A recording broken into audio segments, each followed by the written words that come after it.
भेड़िए जी। हाँ, अच्छा जी, टॉपिक है हमारा प्रेशर इन लिक्विड्स।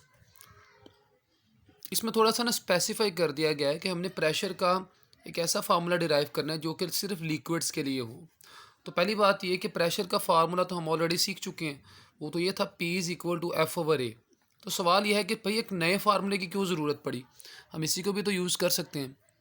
तो इसका आंसर इस तरह से समझ लीजिएगा, क्योंकि हमें पता है कि लिक्विड्स में हर लिक्विड डेफिनेटली कुछ ना कुछ पार्टिकल से मिलकर बना होता है, और लिक्विड्स के पार्टिकल्स की डेंसिटी वेरिएशन हो सकती है, उनमें चेंजिंग हो सकती है। यानी ऐसा नहीं होता कि जो पानी के पार्टिकल्स हैं या जो मिल्क के पार्टिकल्स हैं या डिफरेंट लिक्विड्स के जो पार्टिकल्स हैं उनकी कम्बिनेशन, उनका स्ट्रक्चर सेम हो, ऐसा नहीं होता। इसका मतलब ये हुआ कि अगर मेरे पास डिफरेंट लिक्विड है तो उनकी जो डेंसिटी है वो भी क्या होगी, चेंज होगी। तो फ़र्ज़ करें कि मेरे पास एक बीकर है। इस बीकर में अगर मेरे पास लेट्स से कि अगर कोई लिक्विड है, मैं कहता हूँ जी मेरे पास वाटर है। ओके। तो वाटर में अगर मैं कोई इस वाटर में कोई ऑब्जेक्ट इमर्स करूँ, इस किसी ऑब्जेक्ट को फेंकूंगा, तो जाहिर सी बात है कि ये जो वाटर के पार्टिकल्स होंगे वो उस ऑब्जेक्ट पर क्या लगाएंगे, कुछ फोर्स एक्सर्ट करेंगे, कुछ प्रेशर लगाएंगे। लेकिन क्या ख्याल है, अगर इस वाटर की जगह कोई और लिक्विड हो तो क्या वो भी सेम प्रेशर एक्सर्ट करेंगे? नहीं, ऐसा नहीं होगा, क्योंकि लिक्विड के चेंज होने से पार्टिकल्स चेंज हुए, पार्टिकल्स की डेंसिटी चेंज हुई। तो जाहिर सी बात है अगर पार्टिकल्स की कॉम्बिनेशन, उनका स्ट्रक्चर, उनकी डेंसिटी चेंज है तो वो पार्टिकल्स जब उस ऑब्जेक्ट पर प्रेशर लगाएंगे तो उसकी वैल्यू भी क्या होगी, चेंज। तो सवाल ये पैदा हुआ कि यार हमें एक प्रेशर इन लिक्विड्स का एक ऐसा फार्मूला डिराइव करना है जिसमें एक बड़ी ज़रूरी चीज़ शामिल हो, जो क्या है उसकी डेंसिटी। डेंसिटी।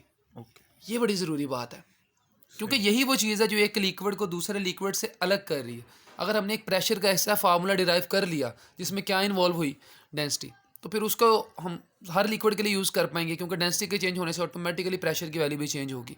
तो चलते अपने डायग्राम की तरफ। ये फर्स्ट करें, हमारे पास एक बीकर है। इस बीकर में हमने एक ऑब्जेक्ट इमर्स कर दिया, कोई भी ऑब्जेक्ट हो सकता है वो।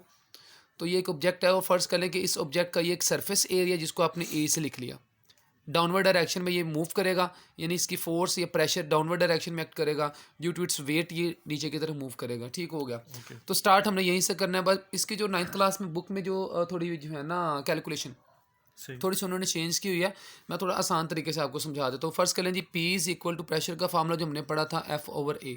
लेकिन मैं आपको ऑलरेडी बता चुका हूँ कि हमने प्रेशर का एक ऐसा फार्मूला बनाना है जिसमें क्या इन्वॉल्व हो, डेंसिटी। डेंसिटी। तो अभी कहीं पर भी मुझे डेंसिटी नज़र नहीं आ रही।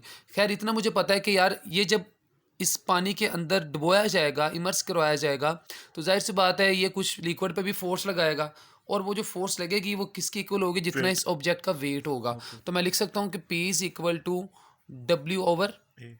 ए। और आपको पता है वेट का फार्मूला क्या होता है, mg। तो P = क्या बन गया, एम जी। mg/A। मैंने इसी क्वेश्चन को थोड़ा चेंज करके ये बना दिया। Let's say this is question number 1। अभी भी हमारा जो रिक्वायर्ड फॉर्म थी वो नहीं है, क्योंकि मैं ये चाहता हूँ कि प्रेशर के फार्मूले में क्या शामिल हो जाए, डेंसिटी। तो डेंसिटी। डेंसिटी का ज़रा फार्मूला लिख देते हैं। As we know rho density is equal to a. m/v। V. यहाँ पर अगर m की वैल्यू मैं निकालना चाहूँ तो v यहाँ डिवाइड, यहाँ जाके मल्टीप्लाई हो जाएगा। सो m = क्या बनेगा, रो इंटू वी। अब देखें यहाँ पे m, ये जो मैंने वैल्यूज़ निकाली हैं फ्रॉम डेंसिटी, अगर मैं इस m को यहाँ पुट कर दूँ तो ये फार्मूला क्या बनेगा, P = इस m की जगह क्या लिखूँगा मैं, rho. Rho V. V G. G divided by E. देखिए काफ़ी हद तक हमारा वो काम हो गया जो हम चाहते थे कि प्रेशर के फार्मूले में क्या इन्वॉल्व होगी, डेंसिटी। थोड़ा सा सिंपलीफाई इसको करने किस तरीके से, देखिए आपको पता है कि एरिया का सिंपल फार्मूला क्या होता है, length multiply by weight. Breadth. Weight. और वॉल्यूम का फार्मूला भी आपको पता है कि length multiply by breadth multiply by height. ये देखें, ये जो लेंथ मल्टीप्लाई बाय ब्रेथ है ये भला किसकी इक्वल है, एरिया। ये देखिए ना, length multiply by breath area. इसका मतलब ये हुआ मैं वॉल्यूम को लिख सकता हूँ area multiply by height. Okay. लिख सकता हूँ या नहीं? तो इस वॉल्यूम की जगह मैं क्या लिखूंगा, area multiply by height. Height. ये देखें, इस वॉल्यूम की जगह मैं ये वैल्यू पुट करने वाला हूँ। ये बनेगा जी रो, इस वॉल्यूम की जगह मैंने लिखा A × H, साथ आ गया G, नीचे क्या है, एरिया। तो एरिया से कैंसिल हो गया, तो क्या बच गया जी, रो H एंड G।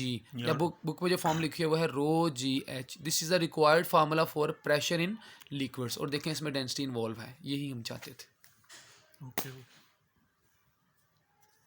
स्टॉप करूं या हाइट डिपेंड कर रही है, बॉटम कौन सा, वो जिसमें पानी है उसकी सरफेस तक, वाटर की सरफेस तक। नहीं नहीं, ऊपर से आए तो नीचे वो है हाइट, नीचे से ऊपर जाए तो ठीक हो। सेंटर च बनानी 5 मिनट दी बनी 5 मिनट बन गई स्टॉप दबा दे स्टॉप वो तो गई जो नहीं पहले नहीं कितनी ਵਿੱਚ ਹੀ ਹੈ। हाँ ਕਰਦੇ ਆ